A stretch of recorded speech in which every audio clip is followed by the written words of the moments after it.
Bienvenidos, Rattlers. Good morning. Welcome. Thank you guys for being here this morning. We have more people coming in. For those of you who don't know, if you need a grown-up bathroom, there's one like right across the hallway. But because none of you actually have tags on your bodies, well, some of you do, but not all of you, just go to the bathroom and come right back. There's no lingering in the building. That is for another time when you have an actual badge. So that's where the bathroom is. It is only a one-person bathroom, so no lining up. It's like the cockpit of airport, like of airplane. Like we don't have to. There's not a lot of room. So one bathroom over there, and then there's coffee. I hope everybody had a chance to sign in. But if you didn't sign in, if you'll sign in on your way out. All right. So. Welcome, bienvenidos. I'm so glad you all are here this morning. I want to thank you all for taking time out of your day for a meeting to just kind of get some more answers or get some clarification on all the things that are going on. I'd like to thank the superintendent and everybody that, your posse, everybody that came with you today, for being here to support us and making yourselves available to, listen and answer questions. We have 90 minutes for this meeting. A lot of it is going to be Q&A because we opted not to do like the presentation piece. I think a lot of I think I'm over that. I mean, we've seen a lot, right? I know there's been some changes, but nothing really to our plan. So I'm going to turn it over now to Victoria O'Neill, who's now the Queen of Enroll Austin. And it's already way better. Like it's just, I think it's going to be a lot smoother this year. All right, here we go. Good morning, everyone. Yes, no presentation, but I do want to use a couple of slides to review the agenda and purpose and what we'll be doing here today. Thank you to Principal Schultz for the welcome. And we are here to talk about the questions that y'all have that are specific to everyone here at Ridgetop. So in terms of the norms for today. We are all working together on the same team to build the future for education in Austin and your students in particular. And so if we can focus on ideas and solutions, that'll help make our time together very productive. We are asking everyone, including our staff responders who are kind of clustered here at the start, to try to be succinct to honor the time that we have. A lot of people have ideas or comments or questions that they would like to share, and so if we can hold to approximately 1 minute per comment, and then for our district speakers as well. And when we are conversing with each other, maintain respect, as I know that this community always does. If we can try to have one speaker speaking at a time, that will be really helpful. And as we're doing the Q&A, we are going to ask for a question to be shared. It will be responded to, and then we do need to go to the next person who has a question. We want to make sure that as many folks have a chance to share their voice as want to. And so we ask that you share the things that you would like to be addressed in your initial statement, so that way we don't have a whole lot of follow-ups. And while we are here, we may disagree on the ideas, but we are all assuming the positive intent and our focus on our shared goal. And in terms of, again, the space and voice, please keep an eye or keep your thoughts open to the equity of voice and who has had an opportunity to speak and who hasn't. And these are difficult conversations, and so we are coming together with compassion, clarity, and honesty. We do. Si necesita interpretación entre español, ¿dónde está el equipo? Okay. El equipo que tiene los dispositivos para interpretación en español son en el parte de lado y puede usar los dispositivos para escuchar en español. Okay. Thank you. Yes. Okay, so we do have, if we run out of material in the room, we do have some of your question cards that we could address. However, we think that there probably will be enough conversation in the room, but we do have those in reserve. And our opportunity here today is to gain a shared understanding of the changes and the rationale behind them and to gain insights. We are always looking to refine. There are always opportunities to make things better and better aligned with our goals and values. And so the ideas that have been brought to us in all of the different settings, whether it's been the comment cards or in person, have been deeply considered. It doesn't mean that every single idea is able to be integrated, but I promise that we have considered them. Okay, and now I'm going to turn it over to our superintendent. Thank you. So I appreciate y'all coming out this morning. This is what you want, right? You want families, you want community that engage, that support their schools. And so I know it's a difficult conversation, but I will be here, we will be here to answer any questions you have. We may not have all the answers. There may still be things that we have to explore. But I just want to share my sincere appreciation for you all showing up this morning. I know you're taking away time from other things that you could be doing. I also want to acknowledge just how hard this is. This is hard. I know it's a disruption. I know there's pain in our community. I know that there is real harm that we as a school district, you as families are experiencing. I want to acknowledge it. I want you to know that we as a team cannot necessarily put ourselves in your seat, but many of us and many of those in the administration do understand. And I just want you to know that. We collectively love our school district. We do. I love this city. I love this school district. I am doing everything I can to ensure that we are who we need to be as we move forward for the next 50 years. And when we talk about what that means, we've been kind of sharing this understanding of a neighborhood school. And at Ridgetop, you have a very strong neighborhood school. There is no doubt. I've spent time here. I have friends that come here. I've come and read here. Trust me, I know how incredible this school is. I also want you to know that this does not exist everywhere in Austin. That's the honest truth. It doesn't. Much of it is because of decisions that the district made years ago, decades even. But we simply do not have the ability to ensure that every student gets what they need to be successful. And we know that every student needs something different. And so when we embarked on this work, we really were focused on ensuring that through this work and multiple steps afterward, we would get to a place where we did have strong neighborhood schools everywhere in Austin so that students and families didn't feel like they had to leave their neighborhood. You know, neighborhoods have different sizes in different parts of Austin, to go to a strong school. And so I want to be really clear, and we're going to get into questions and answers, and I want to spend time there, but I want you to know kind of the things that drove this plan. Y'all have heard them. I know that you probably know most of them, but I think it's worth just me saying what they were so that when we talk about the complexity of this plan, you can maybe see how it's all woven together and why we arrived at these draft recommendations or draft plans. The first is I desperately believe that aligned feeder patterns are something that this district has to address. I strongly feel that in my bones, and I think that many of our trustees do as well. There's a reason that aligned feeder patterns in certain parts of Austin exist and have existed for decades, and where middle schools go wholly into high schools. You see that at Murchison going wholly into Anderson. You see that at O'Henry going wholly into Austin High. You do not see that in East Austin. You don't. You see middle schools that go to 3, 4, and 5 high schools. And in order to disrupt that, it requires a comprehensive boundary plan and change. So that was one kind of component of this work that we wanted to address. The second thing is we wanted to address transfers. Like our system is an amalgamation of just different types of policies and operating procedures over the last 20 years that has led to kind of inequities in how we manage transfers, what policies we have in place, and we really had to address that. It's led to some imbalances in our system.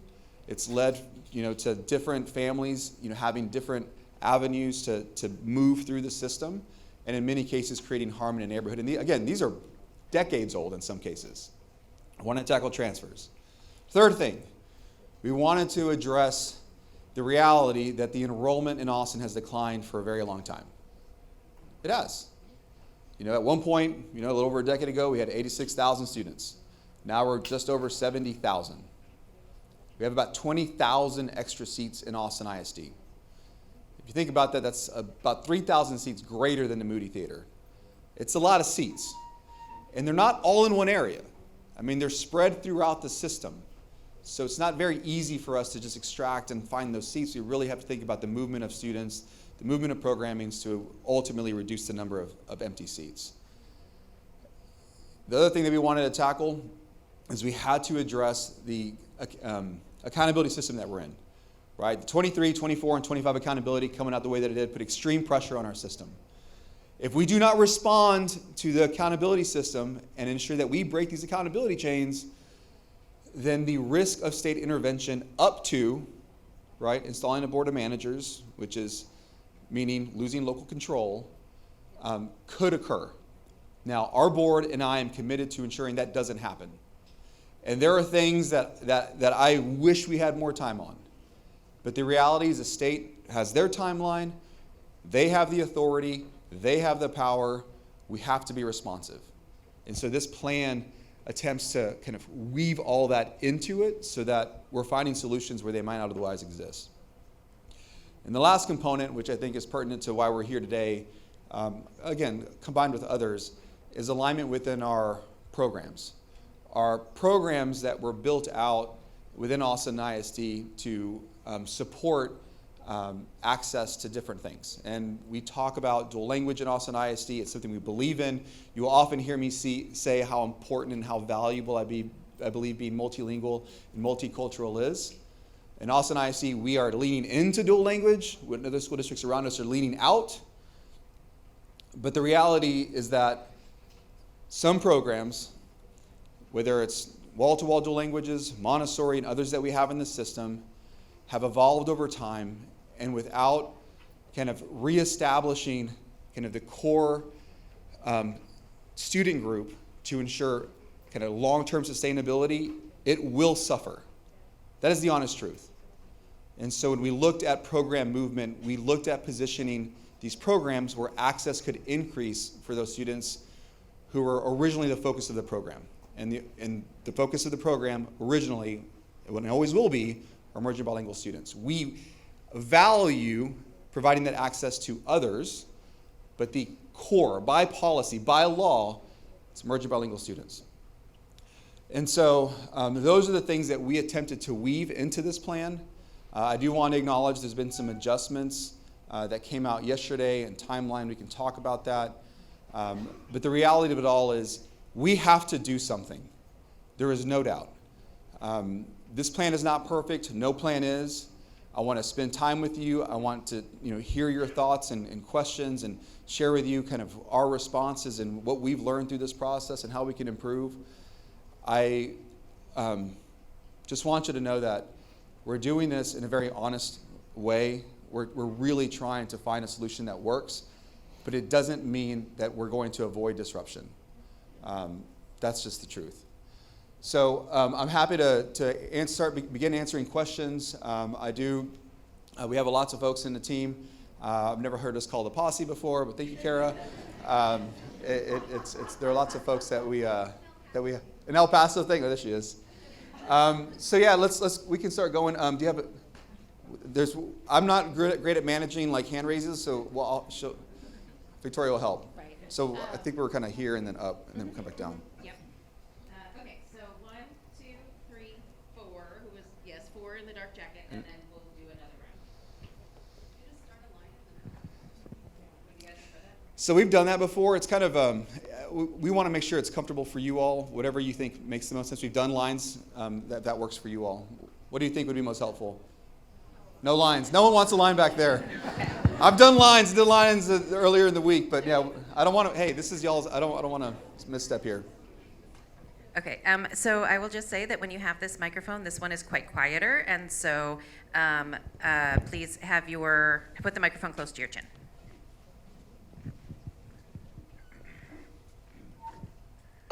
Superintendent, thank you for being here. I appreciated your summary of some of the factors driving this. I think I'll speak for this whole room. The Ridgetop community, sorry, can everyone hear me? The Ridgetop community has tried to be extremely open to this. I think we have been collaborative. I think we have bought into your vision. That email last night changed some things for this room.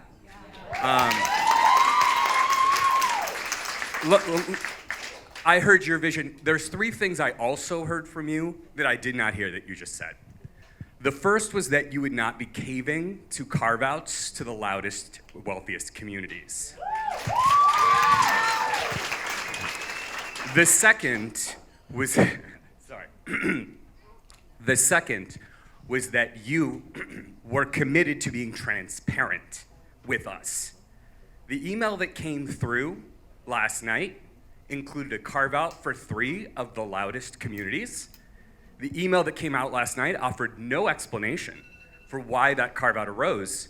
And the email last night included a reference to allegations that have shaped the plan, with no indication whether those allegations might have influenced those carve-outs one way or the other, or what else they might have involved with this plan.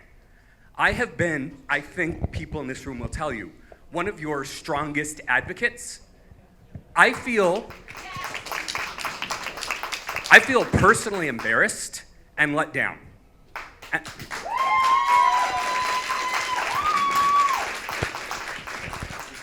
And I would like to hear if you plan to bring some of that transparency you've been promising back and share with us what happened and how we got where we got last night. Yeah.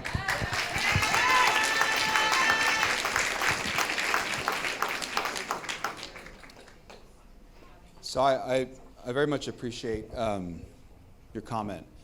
So I know many of you don't know me well, but there are some in this room that do. And what I'll tell you is that I am someone that believes in process. I am someone that believes in ethical, transparent processes that lead to outcomes. And we may not all agree on those outcomes, but if we understand how we got there, and we did it with integrity at every step along the way, then I am going to support a plan. I will tell you that what drove the change in timeline yesterday, and again, it is a change in timeline. It's not a change or a lack of us moving forward with the overall plan, was a recognition based on things that were brought to me and other trustees. Just to be clear, it wasn't just Matthias, it wasn't me making a decision in isolation or a recommendation in isolation. I was steadfast, and I am 100% prepared and ready to go if I needed to make a vote on the 20th. But I truly believe in process. And when it became clear to me that refinements of the process, not the body of work itself, but the refinements, right, the feedback that comes from the community, that requires time and energy and resources to analyze, was perhaps not being fully assessed in the way that I expect to make an informed decision, I had to slow it down. Because community voice is too important when it comes to refinement. I see there's lots of heads shaking, and I understand that. But when it comes to us being able to make changes and refinements to the plan, I have to take that in, spend the time, make the adjustments, and move forward. You said something about the loudest voices. There are loud voices everywhere. There are lots of people all the time sharing with me their ideas, their perspectives. They love their communities. And there are still voices and still communities in this plan that are moving forward that, maybe others would say are vocal. So that did not drive this.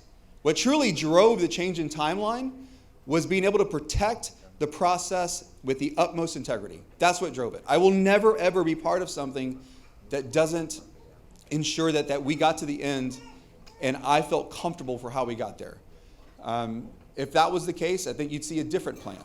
That's not what you saw. You saw those schools that were not tied to programmatic moves, that were not tied to turnaround plans, that were truly a function of balanced enrollment, and included Palm, other schools, not just the schools that I think you're referencing.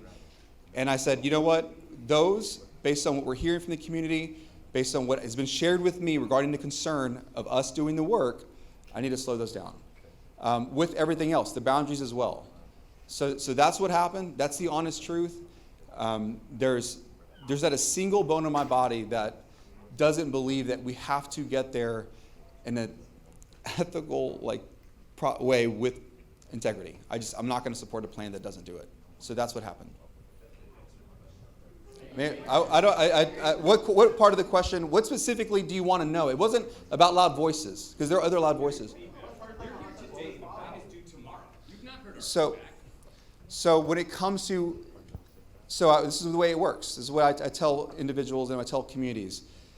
If there are ideas and plans that move us towards our goal, right, and do not just say no, because there are lots of questions, there's lots of ideas about just don't do this. Or how about this other plan? Or how about this? And I will sit here and I'll tell you, yes, I can support that. No, I can't support that. To the extent I can support something, I can then do the analysis to progress it forward. That is how this is supposed to work. When it comes to this community and all the communities, we have been getting feedback. I know we haven't had this meeting, and we'll have this meeting and we'll take the feedback, but this is not the only time we've gotten feedback from this community. We have been listening. Y'all have been sharing y'all's feedback. And we have been, trying to adjust, to refine it, to take it forward. No, I'm not saying that I couldn't get their feedback. I'm saying that once different strategies were shared with me that required due diligence and time to explore them, I didn't have the assurances that each of those ideas, the ones that I felt could be explored, were being explored to meet my expectation. That's the honest truth. I know it's not, I know you're saying you're not answering the question, but that's exactly what happened, and that's it.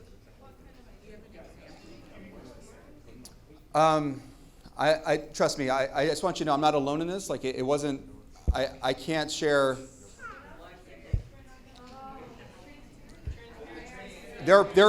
I am someone who really strives to be transparent. I really am. I really do. There are lots of things. As you saw in the letter, there are things, there are investigations, there are things occurring right now. I'm not going to speak more to it.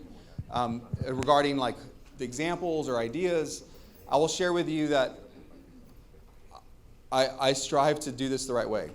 And in the moment that I think that there is any aspect of it, and again, not the full body of work, but any element within it that isn't progressing in a way that meets my expectations, I have to slow it down.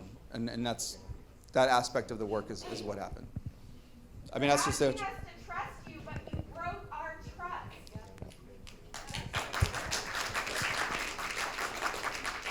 trust. The way you lose trust is by doing something that I think is not in alignment with who we are and values. And I am the person who's responsible for ensuring that this process is done that way.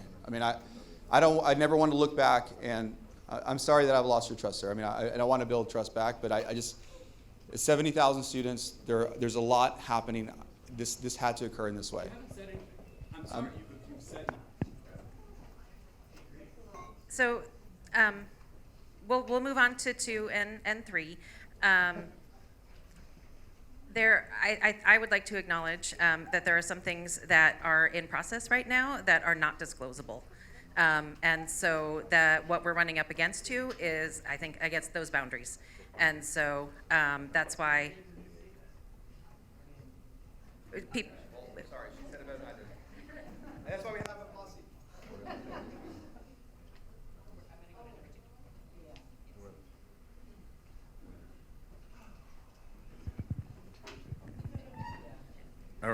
All right. Can everyone hear me? Okay. I think I'll help you with the answer earlier. You changed the plan because it's what can get the votes by the board. And then I think I appreciate being a little bit more honest about what this conversation really is about, and that's insulating the ISD from state takeover. How confident are you that you actually extract this pain and we're not in the same situation 5 years from now and the state takes us over anyway? And second part, does the board really deserve our confidence anyway? I think the board.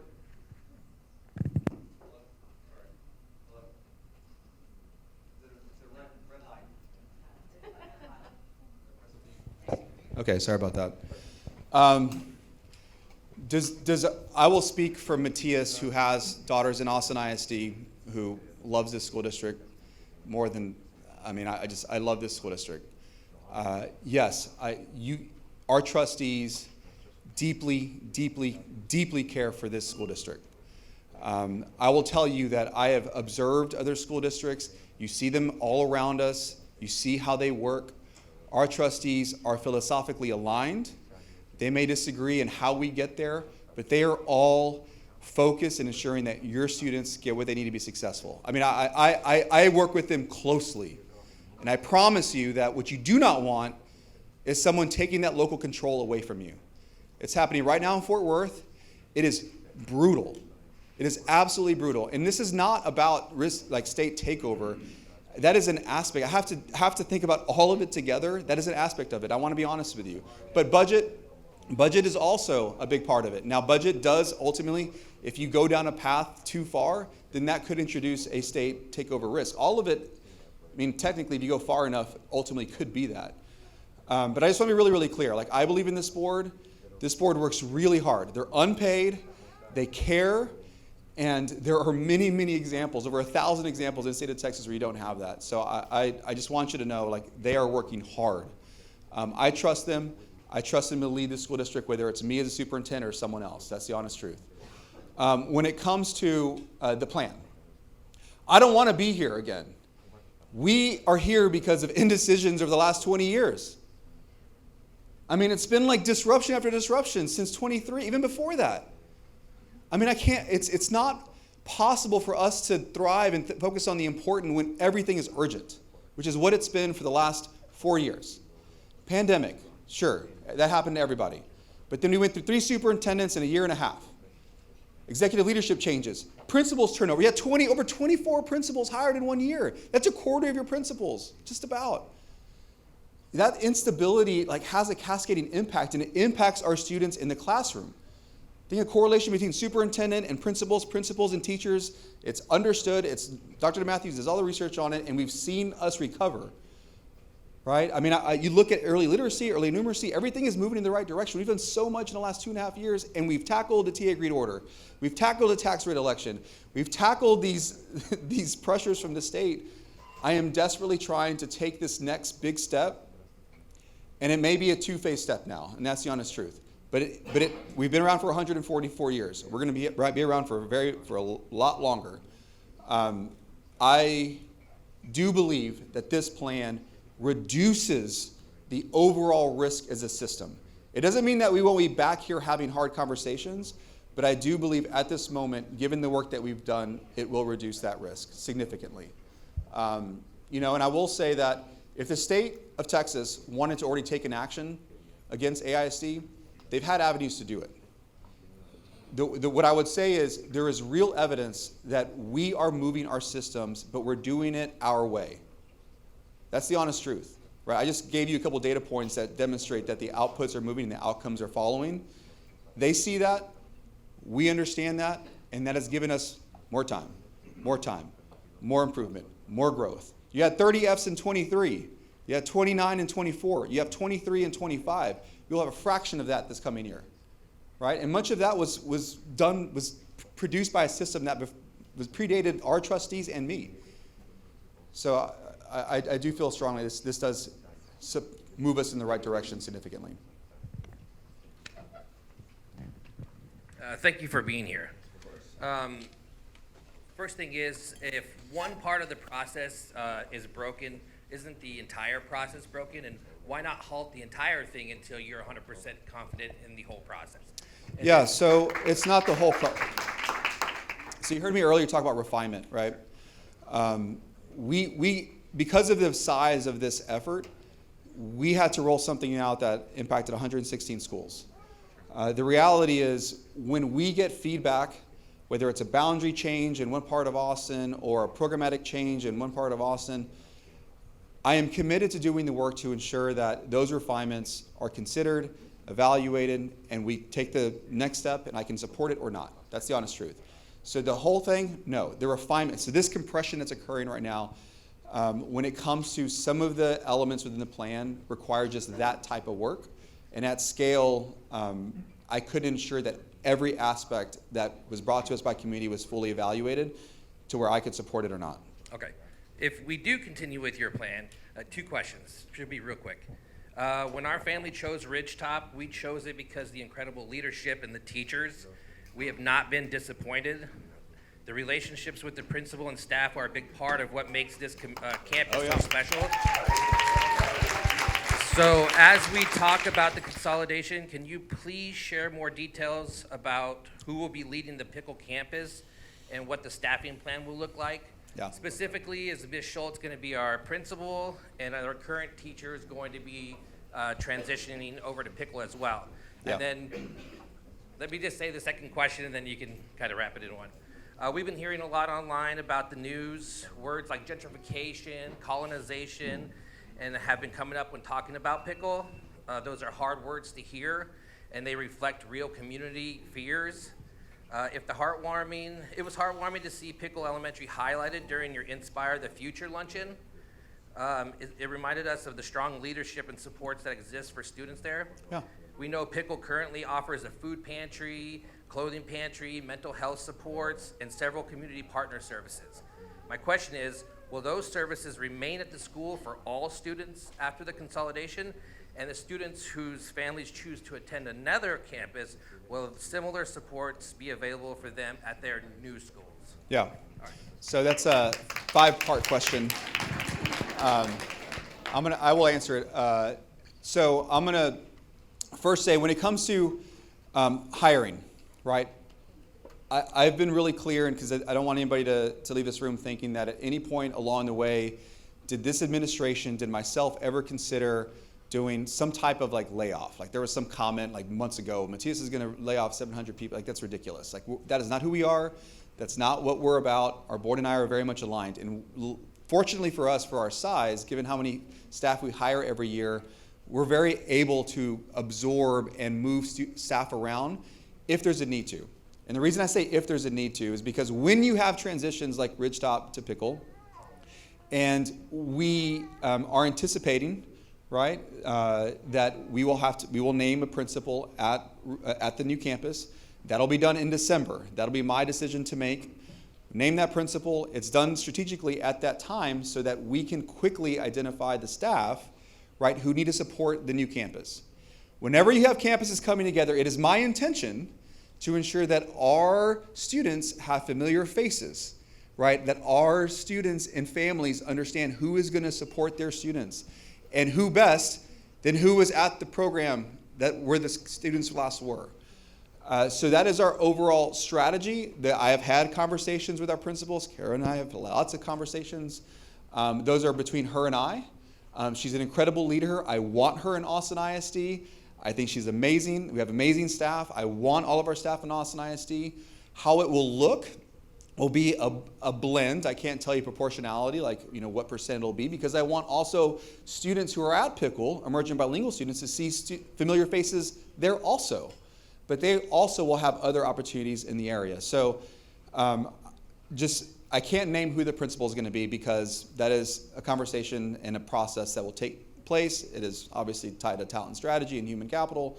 But where you want to go is where I would like to be. It's just that there's a process we have to go through. I want our staff to be supported in this transition, which is why time matters.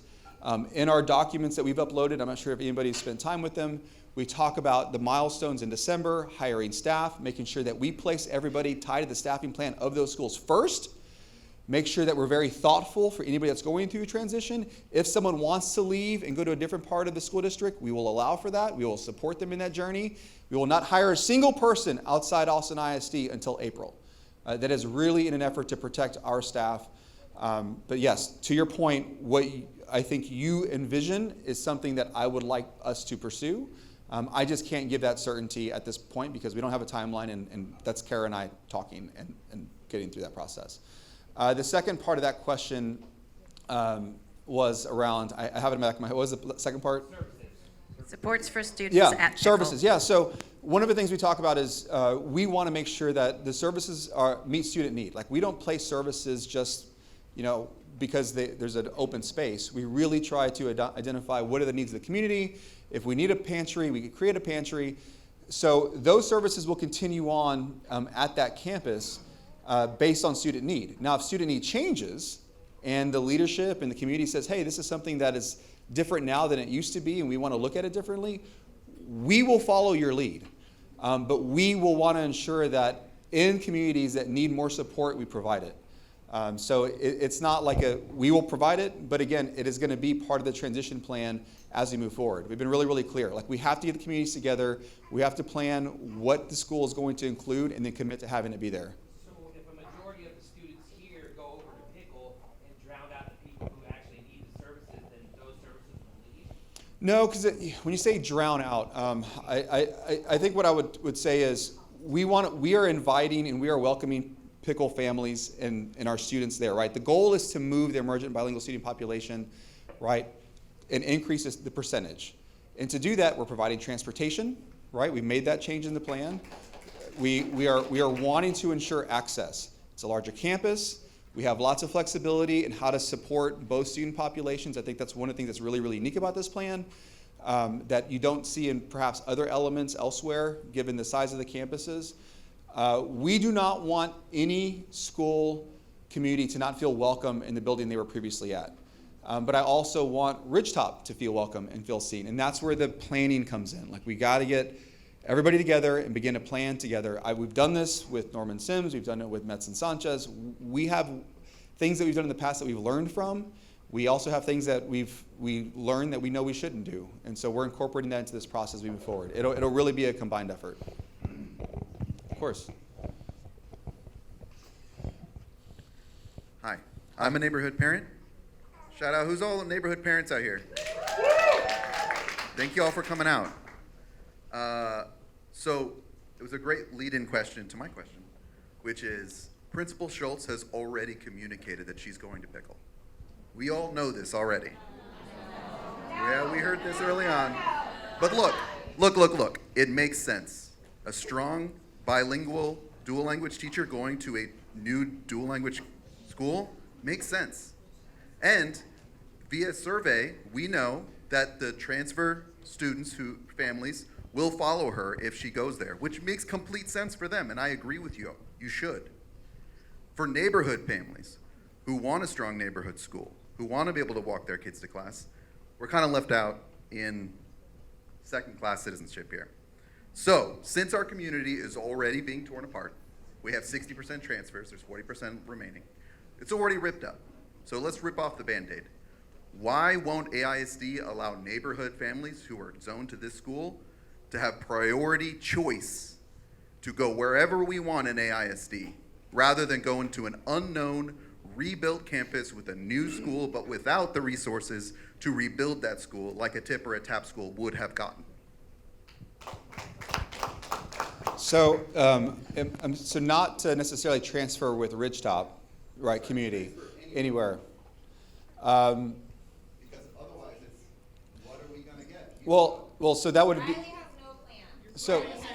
so, And then you rezoned us to web, like a failing school from Lamar. It's why would I stay in AISD? so, okay, so we're talking about vertical teams in different schools now. So let's talk about this one. Let's talk about year one. Okay, so is that something we could consider for a transition period? Like, let's say that the rising fourth and fifth graders, right? Like, if you're in first, second, and third, fourth and fifth, could we create a transition plan for those neighborhood families who choose not to go to Riley and choose not to go to Pickle, right? I think that, I don't know that that's something we couldn't do. If it's clear that we're not, if you choose Clayton, right? I mean, you choose some school that's really far away, I just been really clear, like, we're not going to be able to, we can probably provide access, but we can't provide transportation. Because a lot of times the question becomes, will you provide transportation? I want to make this transition better, right? And I know it's in these types of ideas, if we can do them, we will. So that is a good, I can talk to Victoria about that and see what we can do. We can make those types of adjustments. I will say it can't be done in perpetuity, right? So we'd have to figure out kind of what timeline is appropriate for the transition to occur in. And then obviously once you get into the school, then you're kind of a tracking transfer, and then you're kind of set. But I want to acknowledge that, and that is something that we can probably work on and figure out. Yeah, of course. I don't know who is next, Victoria. Are you keeping me? So we had, I was pondering. We had our last set, and so we can do 1, 2, 3, 4, and then 5 sunglasses on your head, and then we'll do another round. Who was 1? All right. Hi, good morning. Hey. I'm also a neighborhood family, so I have a question about Lee. So in the most up-to-date revision, the 6th grade program from Lee was removed. So my question is about a boundary change. Would it be possible for Austin ISD to consider allowing all of Hyde Park to be zoned to Lee so that we can stay with our neighborhood friends and rebuild our community? I understand a guiding principle of the program was not to split up communities, but that's happening for us. We support the dual language program going to Pickle, but part of my value system for my family is the walkability of, in these cherished years with my children, to walk them to school, to bike to school. So while I have loved everything about this school, it's the location that's most important for me. And I would really love Austin ISD to consider the impact on not just the programming and the friends and the building that Ridgetop zone families are losing, but we are also losing our walkability because it is not safe to get to Riley. So I just want to make sure I'm hearing, right? So give me the area. Are you not saying the full Ridgetop? I would propose, and I mean, I can't speak for other neighborhoods. Yeah, I just want to make sure I capture it. Ridgetop zone and also families that have transferred into Ridgetop.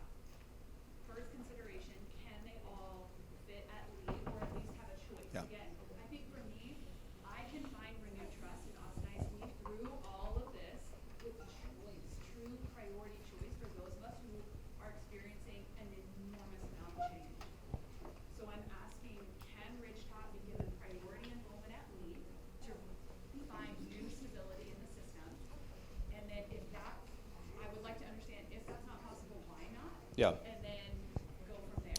Yeah, I think so Lee is also not empty. It depends on the number that because it always comes down to assumptions, right? And that's what we run into all the time. Well, Matthias, there are this many families that are going to choose to leave Austin ISD. There are this many families that are going to choose to go to Pickle. There are this many families that are going to choose to go, perhaps to a different school. Maybe it's a different school that this gentleman said here elsewhere in the network. I think we can, from the priority transfer perspective, I think that's workable. Once we identify a school, I then have to create an assumption and protect the space at that school. 6th grade coming out of Lee isn't a huge number of students, right? It's actually quite small, which is one of the reasons we're actually pulling it all together. It's one of the only schools that has it aside from Blazier, which was designed to have it many years ago. We tried 6th grade in East Austin once middle schools were impacted with Martin and Mendez. It didn't go well. We are just not set up to provide that experience and support our 6th graders in that way.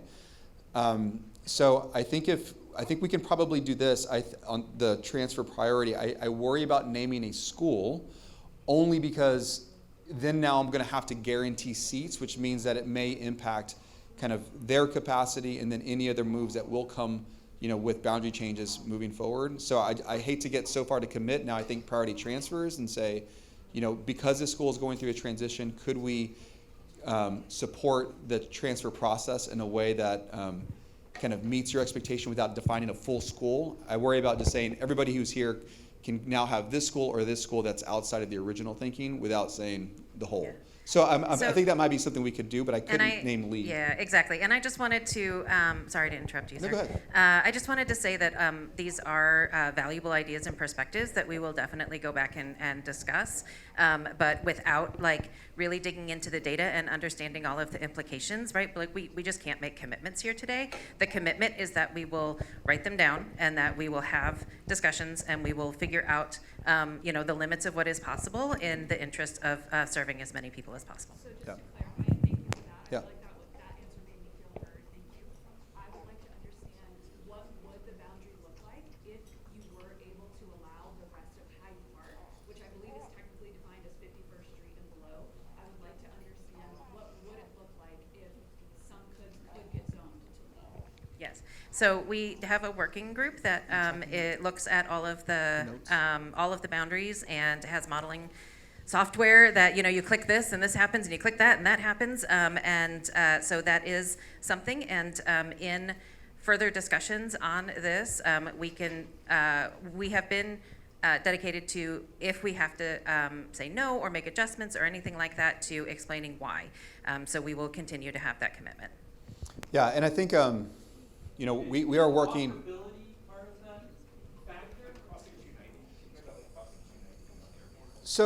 So when we talk about so walkability, right? Not all schools have walkability. I mean, that's just the honest truth. I mean, just to be clear, you have it here.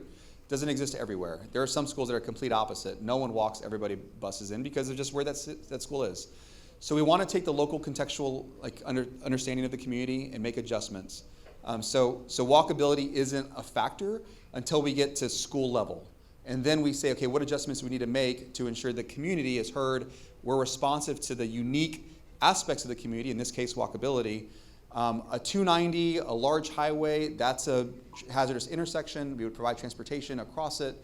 That's part of our standard policy. Because we're moving boundaries, there are going to be new routes that previously weren't on our approved list because those intersections weren't part of that school. Now they are. So I would say yes, but only in the local context. It wasn't, you know, because it's a walkable school, because you have schools that are completely opposite. But yeah, that's how we'll analyze it. 290 would be considered a hazardous route. I called on number 2. Was that right? Yes. Okay. And then Hi, I'm also a zone student, and I just really want to reiterate that there is no plan for Riley, that local families, we've been, I think, really reasonable in our asks, that all we want is for AISD to acknowledge that Riley is a really unique situation. It is. And that you guys are paying attention to us. Yeah. And that you are gonna provide Riley extra support. Yeah. And like, I'm sorry, I'm getting No, really no, upset it's- about this because like, the email that went out last night told me that we should have been unreasonable in our asks. That's what I heard. That's not the.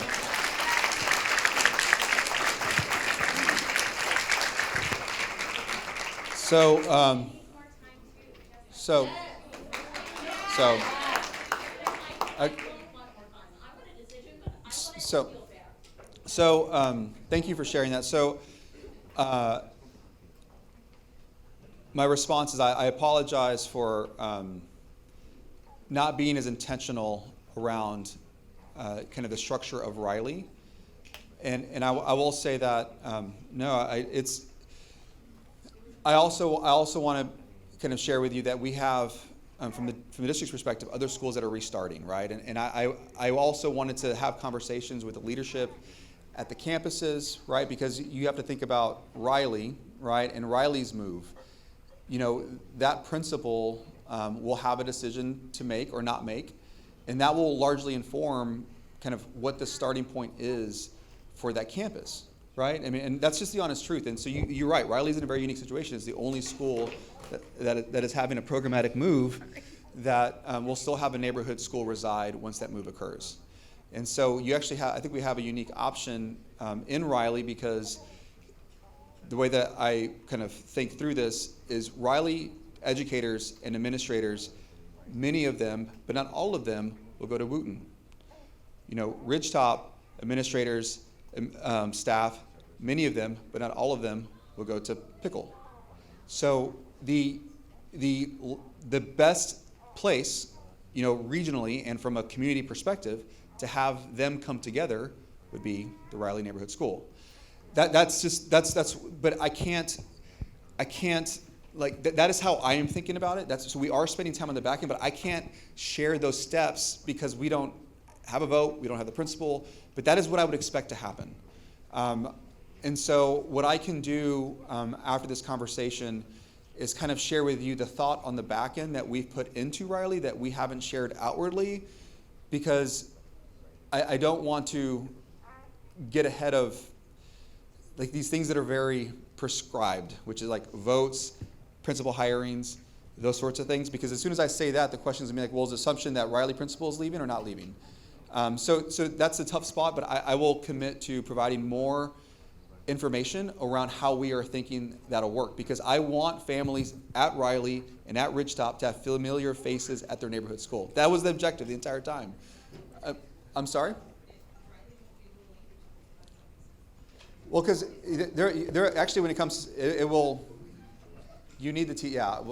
We've thought through that. We will. Yeah.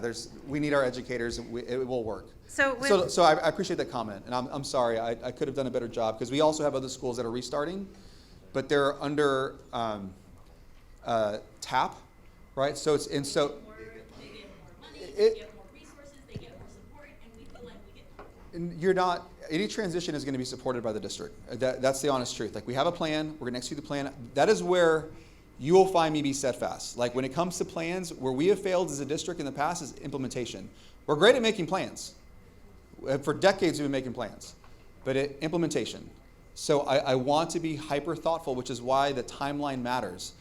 Delaying into the spring or delaying, it's not going to help transition. It won't. I want to spend the time thinking about supporting our students, supporting our staff, and getting it right, because it does have to happen. Like, we do have to go through this evolution as a school district.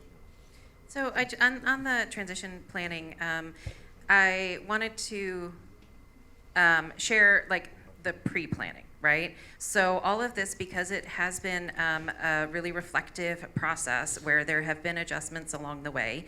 There have been adjustments to the transition enrollment plan. There have been adjustments to specific boundaries that between the releases. There have been a lot of adjustments. And so as we are planning for any sort of transition, we have been mindful not to lock things in too quickly in order to be responsive to those transitions, right? So there has not been a full transition plan released, because if we released it with the first plan, then it would have had to be completely revamped for the second plan, and then would continue to have changes happening even now. So, but those conversations and those items have been under discussion, and the structures are being built, and the structures are being built in kind of a flexible way, so that way when the final conception of everything is kind of locked down and like this is exactly what we're going to do, then we can use those structures to very quickly put in those details. And so those things have been happening. Riley has not been dismissed or ignored or not discussed or not planned for. There are just some elements of internal, external aspects to the communication. And so I hear Superintendent Segura saying that we can crack that door, but also knowing that we will continue to be responsive to any changes that come up over time. And we are leading, we're creating bridge teams to support the transition between any two schools, any trio of schools. Stacia Pascal, who's here in the front, is leading that work. And so again, we want to be intentional. We owe you. We will provide more clarity around what we've done thus far, because I can understand how it feels like it's been a vacuum. Where's 3? There's a 3. Okay, sorry. We're also a neighborhood family, so I'd like to second that the cutoff boundary be 51st Street and not this little triangle carved out for airport that makes no sense. So to be zoned to Lee, that might help. If you've had 24 principals that you've hired in the last year. No. When I first got here in 22, 23, 24. Because we had those types of vacancies in 22, 23 before we all came together. Okay. So, but this is clearly a program that works, so why are we trying to break this up, and how are we different from Briker Woods in that process? So when I talked about the pillars of the program, or the goals of the overall system improvement, you heard me talk about wall-to-wall dual language, right? And what we know is that the program was built to ensure that the focus was emergent bilingual students. But we believe in access to other students, which is what has made Ridgetop so successful.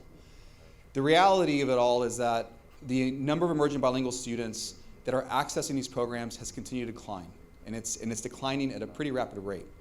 Between the wall-to-wall dual language programs, I think we're at 14%, 22%, 24%, and 44%, and it's going in the wrong direction, right?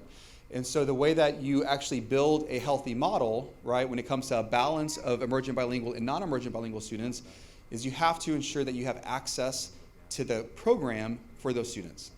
And what we know is we know where our students live who are emergent bilingual, but we know that they're not accessing the program now. Even with all the hard work, right, we're still at 14%. We're still at 22%, 21%, and these are established programs.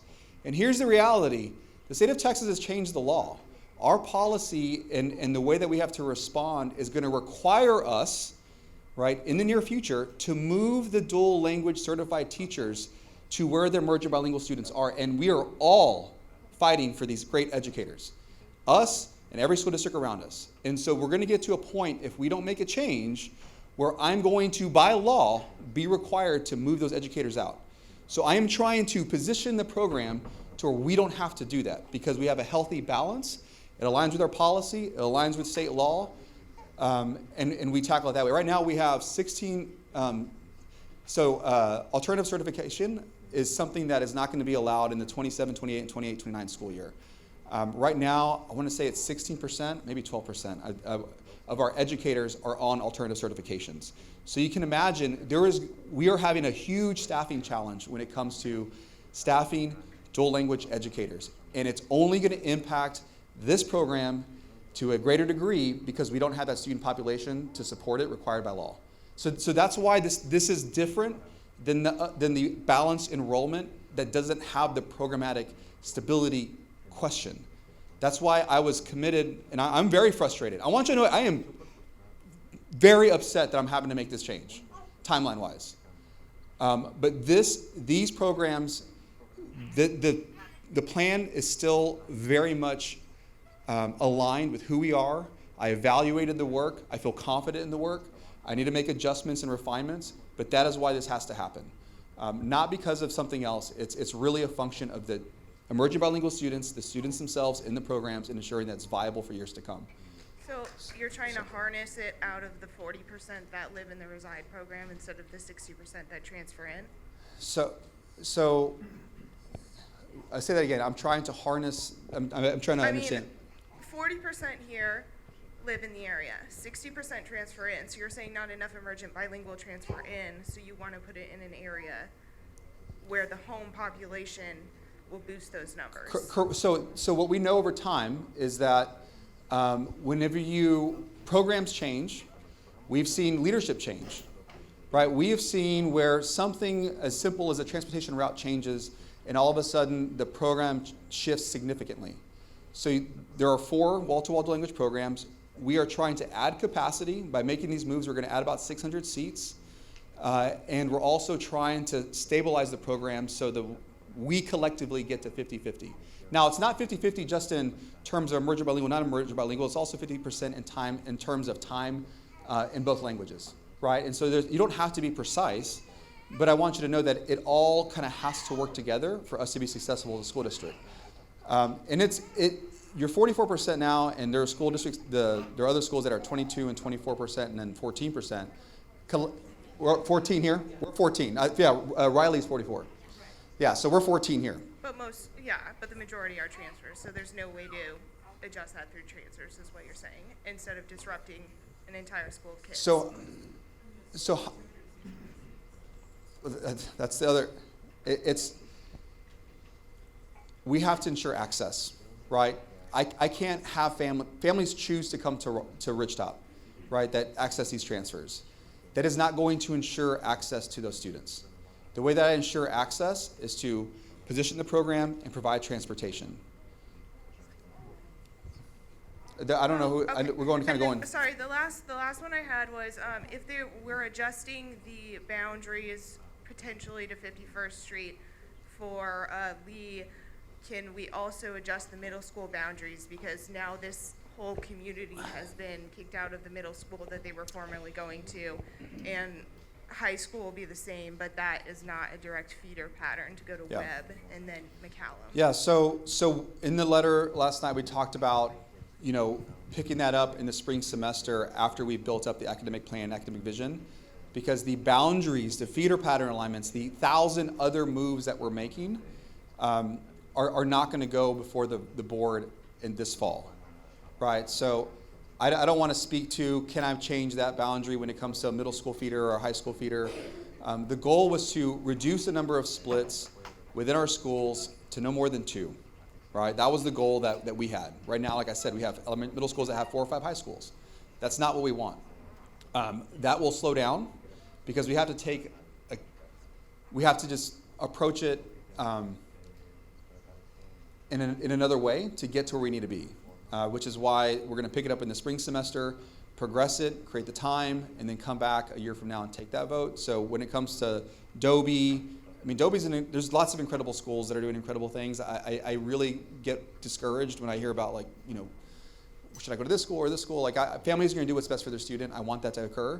But there are great things happening at all schools regardless of the letter grade that's been assigned to them. And there are communities that I've had conversations with just like this at schools that have 3 UA weight on them. So that'll be a different conversation. But that's when we'll tackle it. Yeah.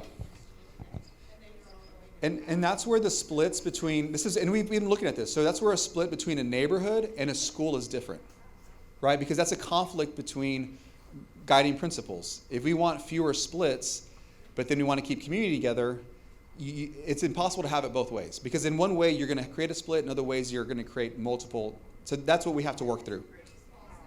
Okay. Yeah, I'm sorry, I'm going along.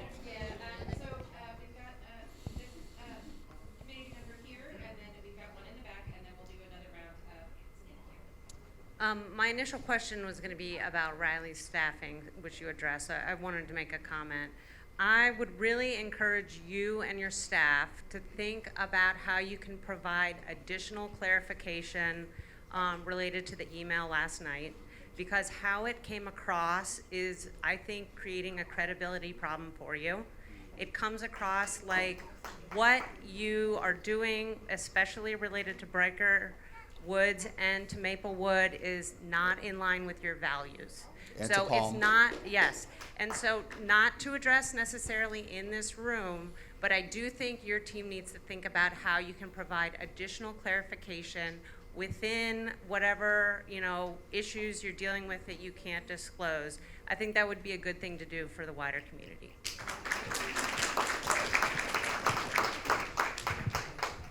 Appreciate that. And I worked on that letter too to try to bring in things that.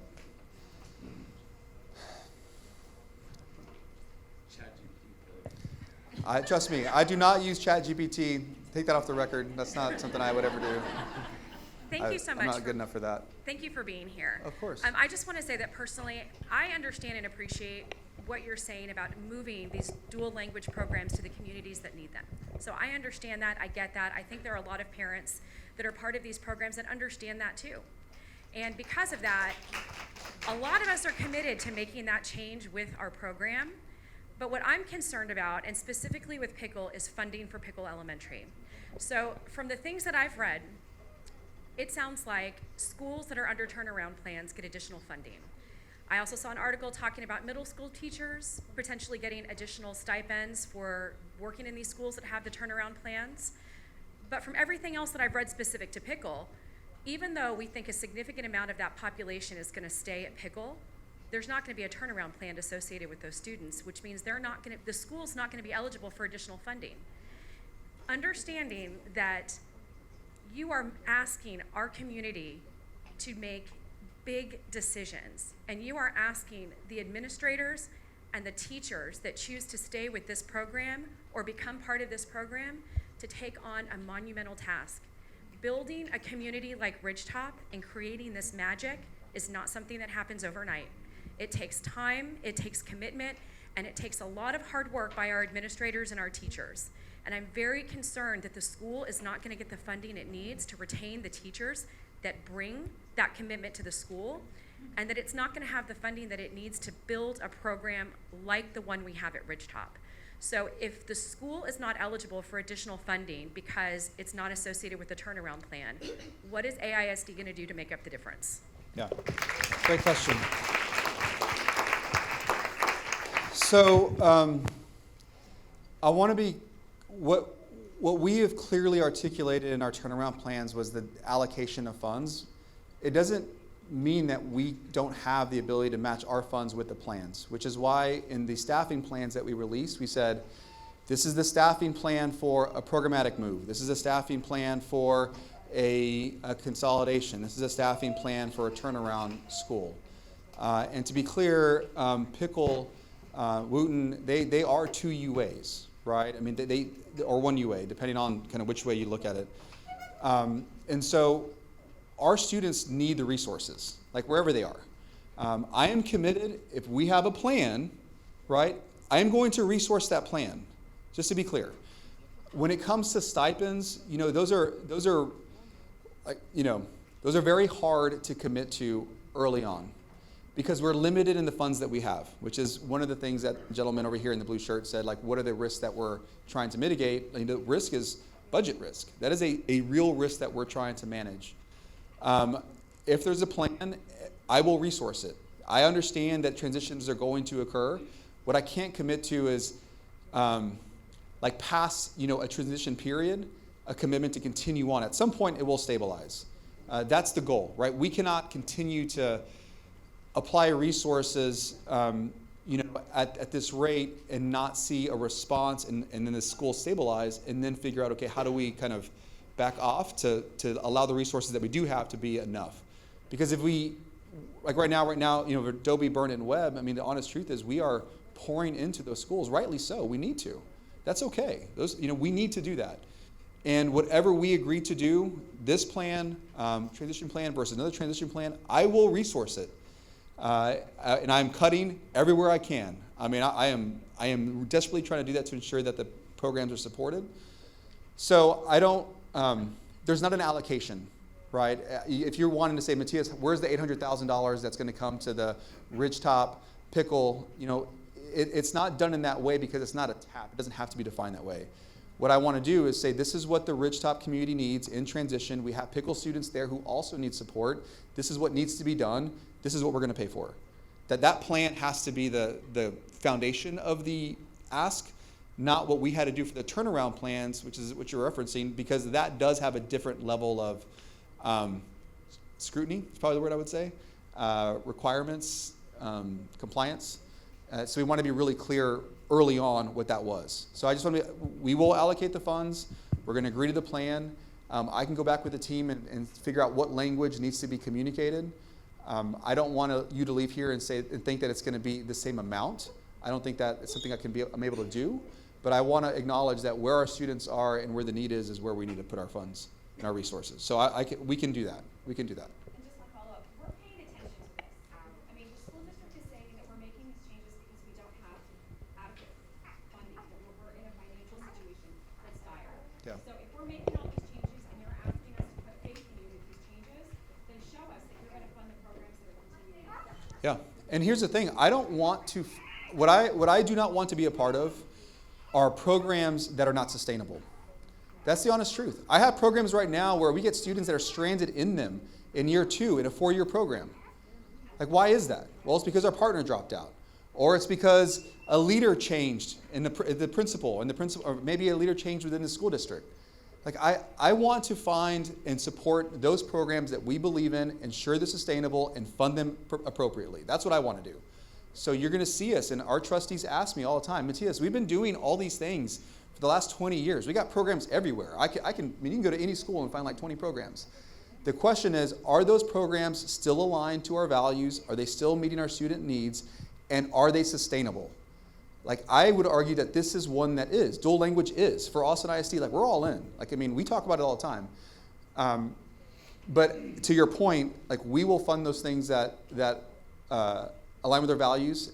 And yes, we have resource challenges, but we do have dollars to pour in to our students and to our programs. That's where the money should go. It shouldn't go to lots of other things, but it should go to those. So what I can do is work with the team to kind of figure out what would be an appropriate consideration given where we are in the planning process. Because there are things I still don't know yet about what this could look like and what each community will need as they come together. Is that helpful? Because I mean. Yeah, I mean, you're saying that you're part of the values of the school district right now is we're wanting to support our emerging bilingual population within the school district. Mhm. That's what we're talking about today. So please prove to us that that's what you want to do and support those schools. That's going to make a big difference, I think, to a lot of parents who are looking at making that change with this program. Yeah. We want to make sure that the school can survive us, that when we leave and Yeah. our kids grow Oh, yeah. up, that program and those teachers and those administrators have what they need to be successful. Yeah, no, that's a great comment. I want that as well. So let me see what language I can add. Okay, we've taken a lot from the front, so we'll do 1, 2, 3, 4. Oh, I'm good. I'm usually one of the most quiet people in this room, but if you know me, I've been pretty loud, I hope. I just wanted to say that I did not know you, sir, but I appreciate you being here. I appreciate that you have kids in the school district. My mother was a teacher at Maplewood and then moved to Doss. Okay. So I got to see what it was like to be in a rather diverse school at the time in the 80s to going to a more affluent neighborhood. And you know, come Friday will be one of your substitute school nurses. So Yes. That's awesome. I just want you to know that I think a big part of this is wanting to know about the academic plan. I feel like listening to Trustee Hunter and some other people, you know, on podcasts. Yes, I do that. That's really what they are also wanting to see, and so I hope so too. Also, yes, I really would like to know more when it's allowed about what was going on with those other schools, and I really have a lot of faith here. The other thing is, you know, especially yesterday with our votes, is that not to let the district off the hook. We are watching, but that's also a big part of why we are in the trouble we're in. And it's a very long-term thing, and it stinks, but I'm really in it for the long haul because I really believe in public education and dual language. And also, I do not live in this neighborhood. I had cousins who played on the Ridgetop playground, but perhaps hearing, and so that maybe we could kind of get into other topics where other people have questions, maybe perhaps a meeting for those parents concerned that are going to stay at Riley, maybe that could happen so that they could have more time, because it seems like there's a lot for them. Yeah. But that's all. Thank you for the comments. Yeah, I mean, you're amazing. Sounds like your mom was amazing too, or is amazing. And so I would say, I think that's a good idea. I think perhaps splitting up and saying, okay, you know, if we want to create more space to have a specific conversation around those families who are interested in the transition to Riley, have a different conversation as we continue with the program at Pickle. I'm more than happy to adjust and create the space and have the team here to engage and begin to build those plans up.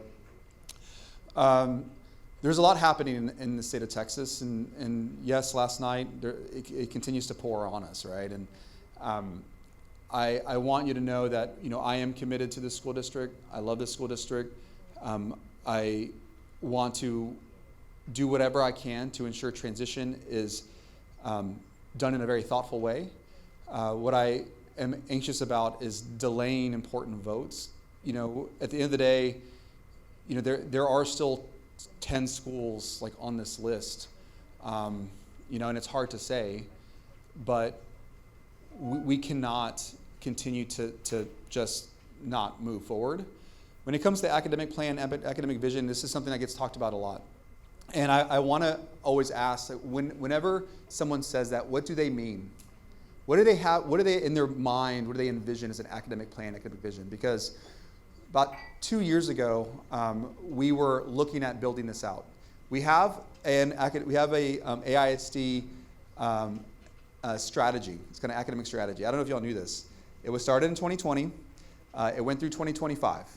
It was a list. It had included a vision. It included a mission. It included a list of strategies. None of them were actually implementable, if that's a word. They were just kind of generalized strategies that were released, and then the pandemic happened. Nothing happened, right? And we worked and worked and worked.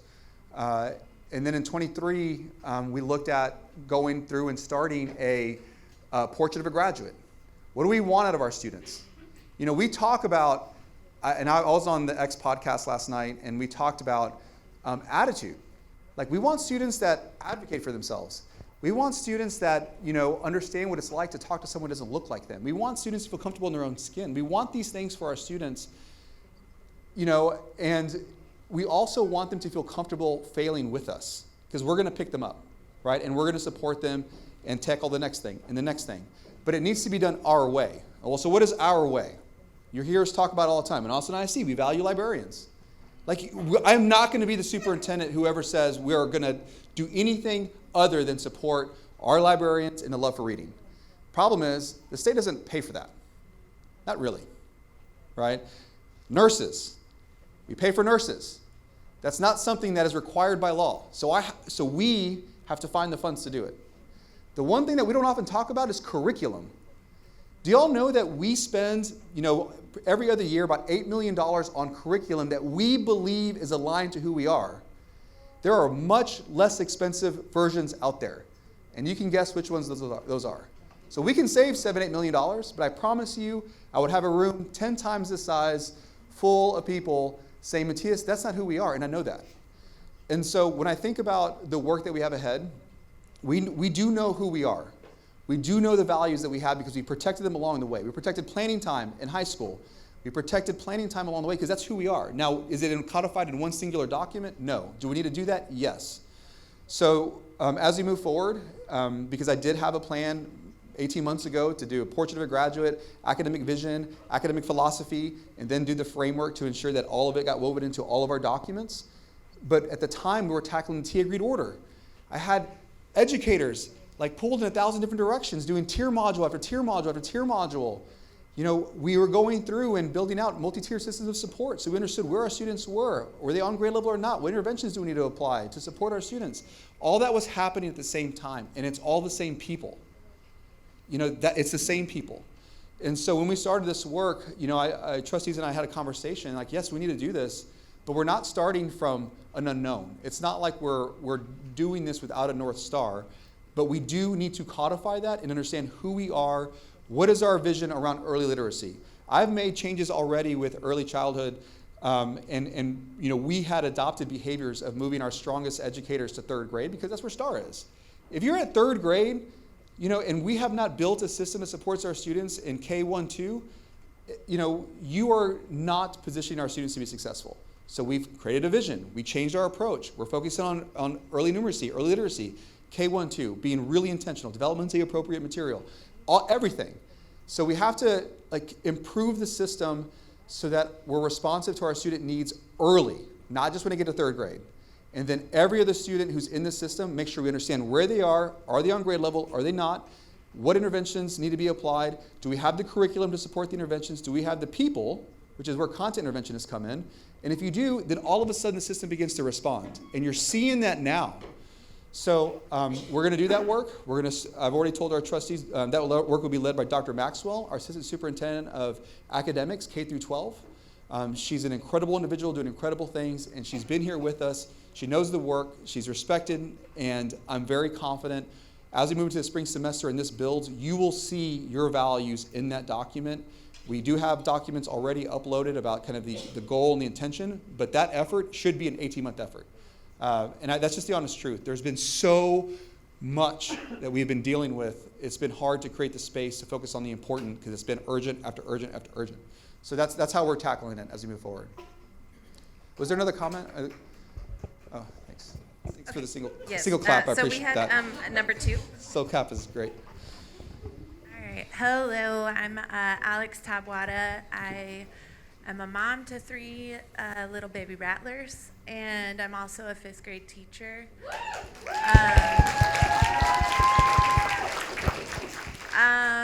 I guess like I have like a billion things I'd like to say, but I think as a mother, my journey to finding a school home has been so varied.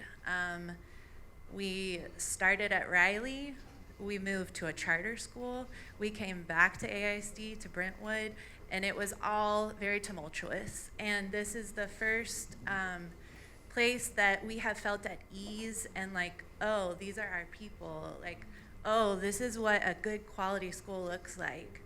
I'm starting to shake, I'm nervous. No, you're doing great. And I think that there's a lot that, there's a lot at stake here. I've been following this just like kind of like a psycho. Like I watch your YouTube channel and I watch all the meetings and I go to the Zoom meetings and it's concerning. My husband is also a dual language teacher at Lamar Middle School. He is the department chair there.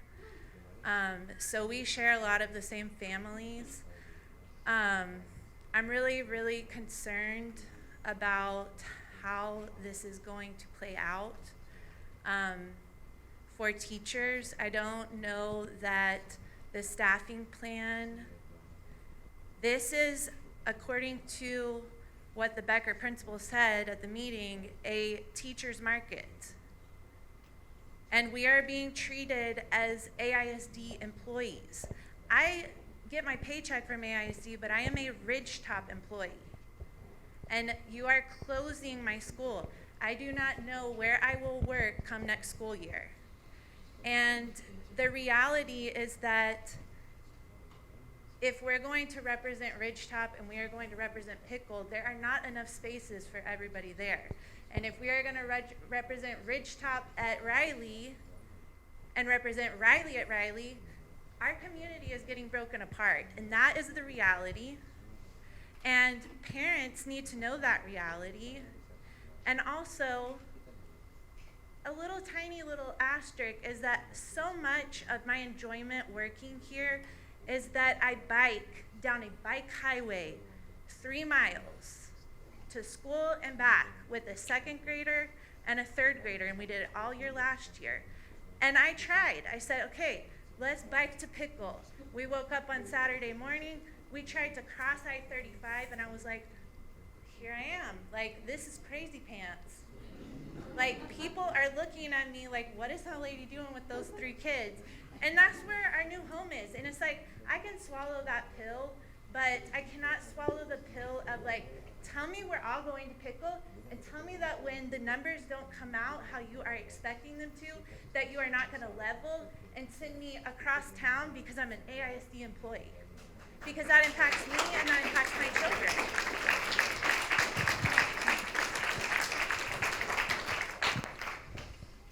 So thank you. Thank you for just being you. I mean, I appreciate you sharing your time that you give in here.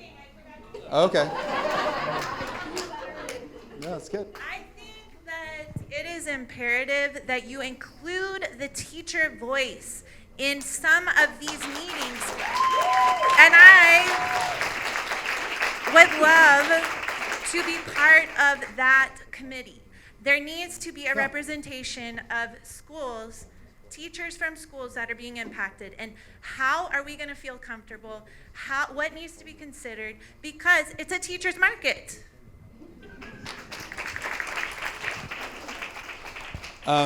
So you watch all the meetings. You're watching Becker.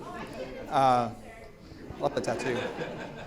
So my first comment in response is, if anybody believes that we as an administration or the trustees do not understand how incredibly important our educators are, I need to check how I communicate, because everything that we've done since the moment we came together was try to strive for balance try to attract educators and professionals into the workplace, increasing compensation, being very thoughtful. When it comes to leveling, you do it based on the allocations, we would have done so much more of it. We are protecting schools as best we can, and only when it becomes at a point where it just doesn't make, I just can't make it work, do we make the adjustment. You don't see those meetings. I know that many of our families don't, but Brandy Hosak, myself, Lakeisha Drinks, the chief of staff, we sit there and go school by school. Katrina Montgomery here, who's the CFO, I had to call her out, but I love calling her. We sit down and I'm balancing the impact of the school, given the number of students that we have, and always trying to be really thoughtful that educator in that space is someone that we care for and someone that we absolutely have to have. I've been really intentional about how we support our educators. I've been really clear about what we're going to do and how we're going to do it. You're right. The intentionality and the detail of the plan should have teacher voice. I know that Brandy Hosak and the team Talent Strategy either have or are going to meet with all staff. I'm not sure if that's happened already. I can find out. We're going through, just like I'm going through all the schools, they're coming back and meeting with all staff specifically. I'll find out when that is if it hasn't occurred. Angel will figure it out right now. And so we want to make sure that you are supported, and there's going to be a survey to hear your voice, because there are other teachers that have different perspectives that want different things. And so all of that has to be considered in this work. But I can commit to you to ensuring that there's teacher voice in the plan. That's my expectation. That's what we plan to do. And then the meeting where Talent Strategy comes, speaks directly to staff without, everybody together. I'll find out when that is. But that is a commitment, and we are doing that for sure. Because I want to make sure that voice is directly kind of brought into the process through that means, not just in the larger meeting with me. I believe that happened on Wednesday, so many of our teachers were Okay, so it sounds like we need to come back out, perhaps. I don't know how many were attended, but we can figure that out for sure. Yeah, and just to be clear, the number of educators who, I will also say, yes, it is. Travis used those words. I love our teachers. Like my mom was a teacher here for 42 years. Like, I love our AIC teachers. Like, I want to protect our educators because they are professionals, and without them, nothing will happen in the school system. And I also want to be really clear. I will do everything I can, but it's not going to be perfect for every person. It just isn't. There are desires that educators have, and you're right. There could become a point where you're blending two schools, and there's more teachers than we need to have at that campus. Well, that's why, by process, I would want this to be the next one. And then this, and use teacher voice to understand where that educator wants to be, and then use the authority I have to ensure they have a place. The only way I would say that and I would never say this, but you're an employee of AISD, is if at the way end, if you don't find a home and it doesn't match, then I will find a home for you that works as best as I can make it work. That's my commitment, because I don't want you ever to leave Austin ISD. That's just the honest truth, and that's why we're not hiring anybody outside until April. I don't know who is next, Victoria. Yeah, okay, you got me? Here I am. Okay. Good morning. Thank you. Thank you for being here. My question, and you've spoken to it a little bit earlier, but I would like to have some clarity about the specifics of the problem that is being solved by closing down Ridgetop and moving us over there, right? I am so proud and impressed by how our community has been responsive to the idea that, there are students that need this program, right? And we want to be close to them. But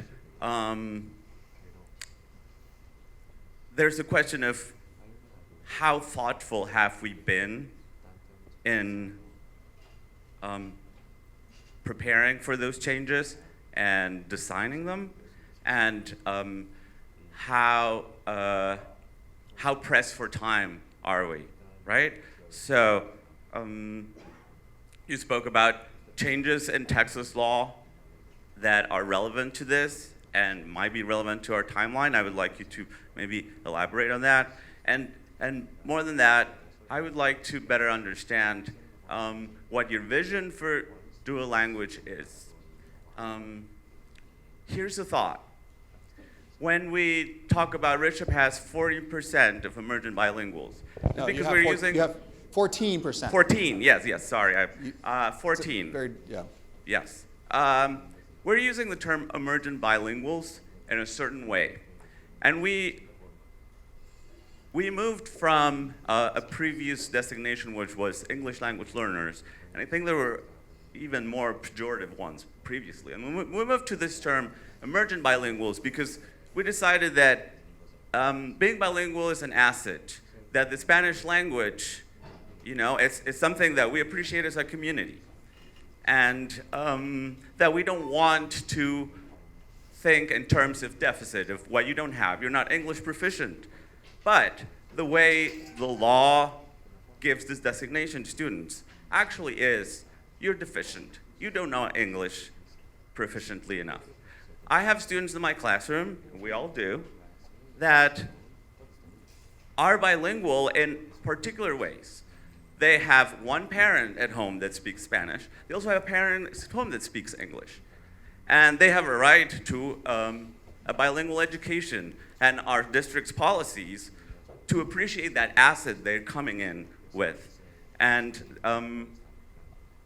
ultimately, every student at this school is an emergent bilingual because we are all going through the experience of what it's like to be out of our comfort zone linguistically and be with people that are different than us, that speak a different language at home. I am all for having more students that speak Spanish at home, that need to build that English language. But I would really like a specific of your vision and how it aligns with those values and not necessarily the values that use emergent bilingual as a euphemism for just tracking other things, right? So what are the specific problems that we're facing? Is it pressure about the program and its sustainability? Is it scores in standardized tests that are low for students that are labeled as emergent bilinguals, but actually has to do maybe with other factors that undermine their academic performance? I would like really specific information so I can trust that this big disruptive move is something that I can just fully trust and move over. I'm willing, but I want to know. Thank you. Yeah, so I'll start, and then Yvette is our multilingual education leader, and so I'll have her kind of chime in. So I want to be really clear. The way the state defines it is how I have to respond. Just to be clear, we get to embrace and expand, but at the end of the day, when it comes to how our students are coded, and I'm going to use coded because it's something we have to do. We submit each student in our system. It's called the PEAM system, and we identify what student is receiving which supports and which programming. And students receiving special education services, students that are emergent bilingual, the list goes on and on and on. So really be clear, when I say that, that's why I'm using that word, because there are funds associated with emergent bilingual and dual language programming if the emergent bilingual student is defined in a certain way. Not AISD defining, it's the way the state defines. You probably know this, but I think it's for everybody awareness that we need to be really clear. It's not Matthias saying this. When you talk about the problems we're trying to solve, I want to find solutions that address multiple things simultaneously. We have 116 schools. This is one of 116. I have to think about the 70,000 students and also be very responsive to the students that are here at Ridgetop, Riley, etc. And so the problems we're trying to solve. We need to reduce the number of empty seats in Austin ISD. It's the honest truth. We need to reduce our reliance on spaces that are incredibly expensive to operate. Portables. Portables are meant to be short-term solutions. They are. We have portables in district that are 50, 60, 70 years old. The newest portable, I think, is 32 years old. They're exposed to the environment on all sides. And so long-term, because we're in the forever business, 5, 10, 15 years, 20 years, even now, we're spending an incredible amount of resources that should go to compensation, that should go to programming, on very expensive spaces. So through all these ideas and all the planning and all the work, the goal was to remove the number of seats, which is consolidations, which is one of the things that is addressed as part of the Ridgetop move.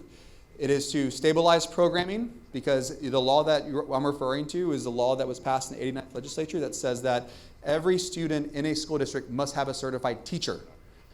If you have emergent bilingual students identified by the state, not by Matthias, I am required by law, and it's phased in, but in 27-28 it'll be kind of full K through 5, that I provide that allocation. So if you do not have that allocation, where do you think I have to take it from? Somewhere else in the school system where we don't have the number of emergent bilingual students as coded by the state. So if we find ourselves at Ridgetop in the near future with 10, 14, 9, 20%, I'm going to be required, forced to remove the allocations and place them elsewhere, which means a stipend, right, will not be there. And so I'm anticipating that. I want to get ahead of it. We never want to be reactive. We want to be responsive. So this move allows you to increase the number of students who have access to the program, which will increase your emergent bilingual student population. You have 14%.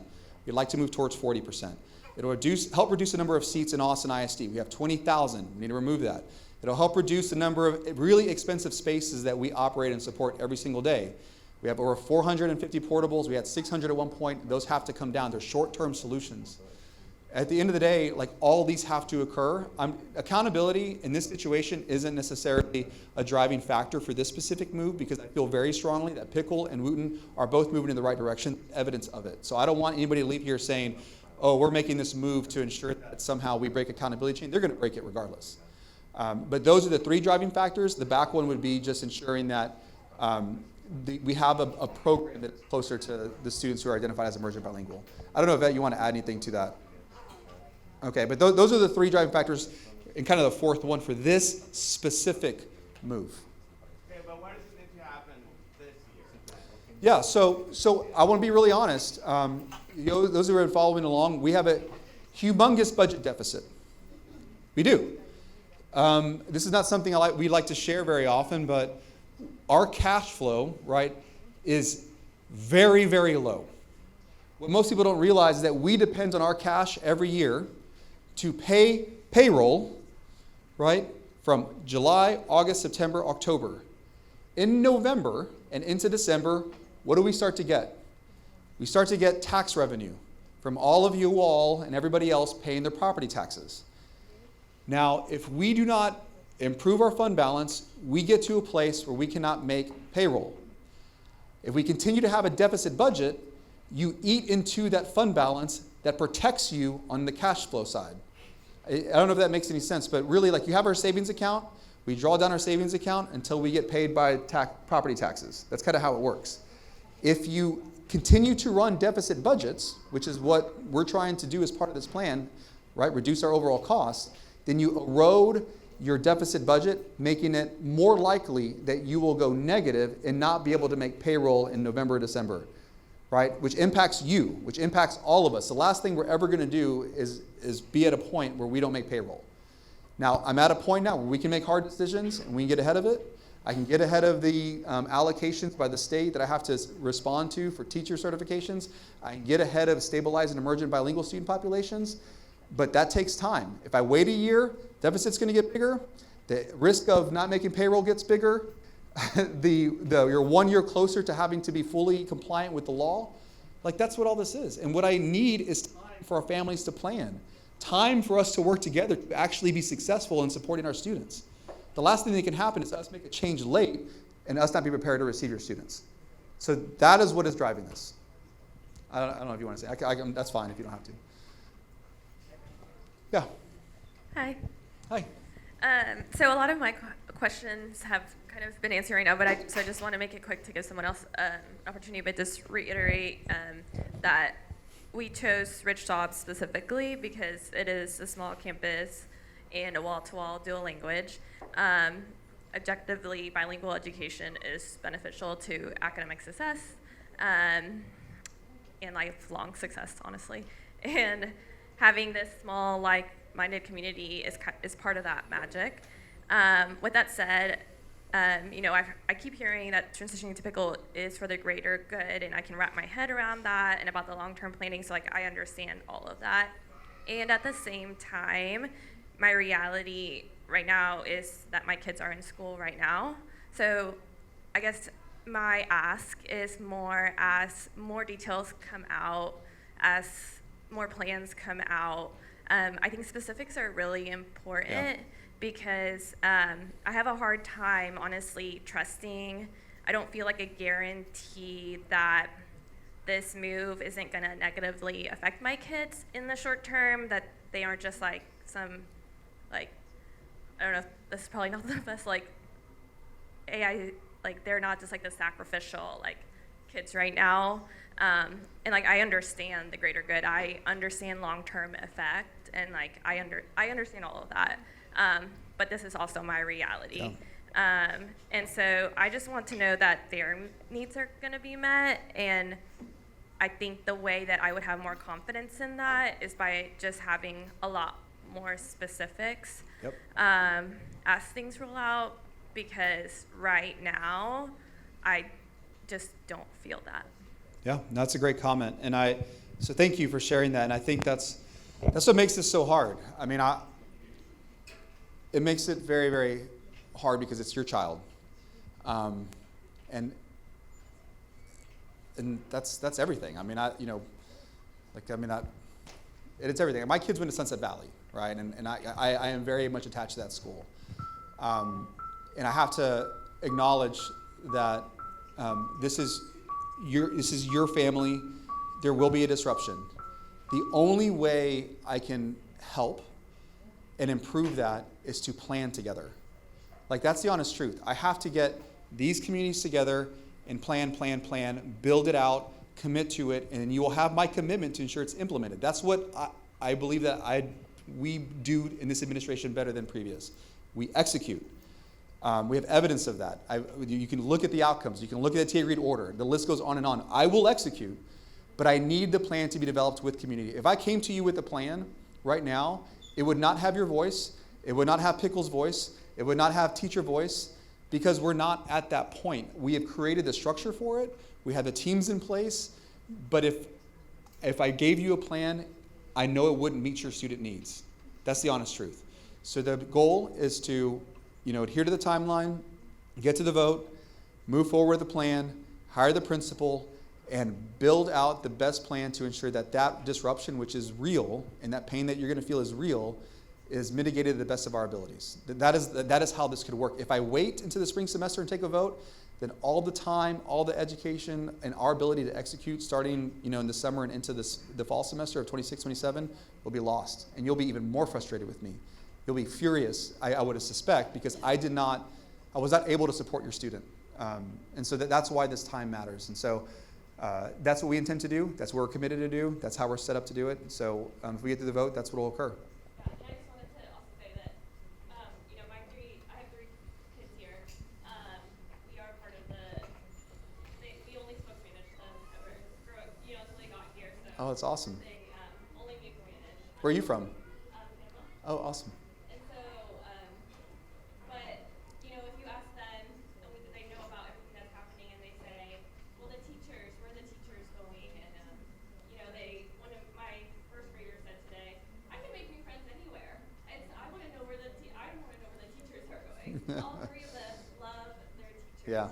So much. The work that is being done here is so special. And so just to have that disrupted is a huge deal. Yeah. And I just hope that as more stuff rolls out, that disruption ends. Yeah. No, thank you for sharing that. All right. Thank you guys so much. We are at or past time. That bell was just for attendance, to remind the teachers for funding. So we're on attendance. I want to say thank you to Superintendent Segura and all of the team.